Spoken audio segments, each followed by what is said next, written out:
দিন শুরু হয় ডিস্ট্রিবিউটরদের অফিস থেকে। আমার সমস্ত রিপোর্ট সবসময় তৈরি থাকে। আমি তাদের আমার রিপোর্ট দেখাই আর নিজের মার্কেট সম্বন্ধে তাকে জানাই। মিটিংয়ে মনীষ আমাকে সেলসের প্ল্যানিং বিষয় আর কিভাবে টার্গেট অ্যাচিভ করা যায় সে বিষয়ে গাইড করে। গুড মর্নিং রবি, কি খবর? ভালো স্যার, আপনি কেমন আছেন? খুব ভালো আছি। আর কাল কেমন হলো কাজকর্ম? ঠিক ছিল স্যার, আমি আপনাকে সন্ধ্যেবেলায় সেলসের স্ট্যাটাস এসএমএস করে দিয়েছিলাম। হ্যাঁ হ্যাঁ, আমি দেখেছিলাম। তো আজকে তোমার কি প্ল্যান? স্যার, আমি আজকে সেলসের প্ল্যানিং করে নিয়েছি। আমার এভারেজ 10,000-এ। আর এই সপ্তাহে আমাদের ফোকাস সিনথল ডিও সাবানের ডিস্ট্রিবিউশনের উপরে। তো আমি যে সমস্ত দোকান থেকে 300 টাকা বা তার বেশি ব্যবসা আসে সেখান থেকে কমপক্ষে 3 সেট সিনথল ডিও সাবান দেওয়ার প্ল্যান করছি। গুড। তো সেলসের সাথে তুমি মার্কেটের বেটে মার্চেন্ডাইজিং এর বিষয় খেয়াল রাখছো তো?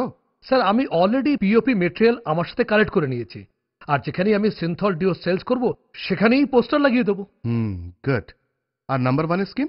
হ্যাঁ স্যার, যারা 2টো কেস নেয় এমন 10 জন রিটেলারকে আমরা এই মাসে 3 কেস অবধি নিয়ে যাব। আর তার জন্য অতিরিক্ত 5 টাকা প্রতি কেস স্কিম দেব। তবে ফিল্ডে যাওয়ার আগে কিছু প্রস্তুতি নেওয়া দরকার। আসুন দেখি কি কি করা জরুরি। আমি রোজ পুরোপুরি তৈরি হয়ে ফিল্ডে বেরোই। আমার ব্যাগে থাকে ডিএসআর, ডিলার কার্ড বুক, প্রোডাক্ট ব্রোশিওর, পিওপি মেটেরিয়াল আর মার্কেন্ডাইজিং কিট রাখি।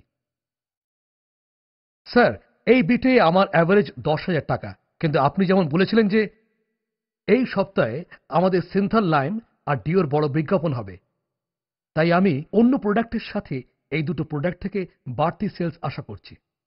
গুড।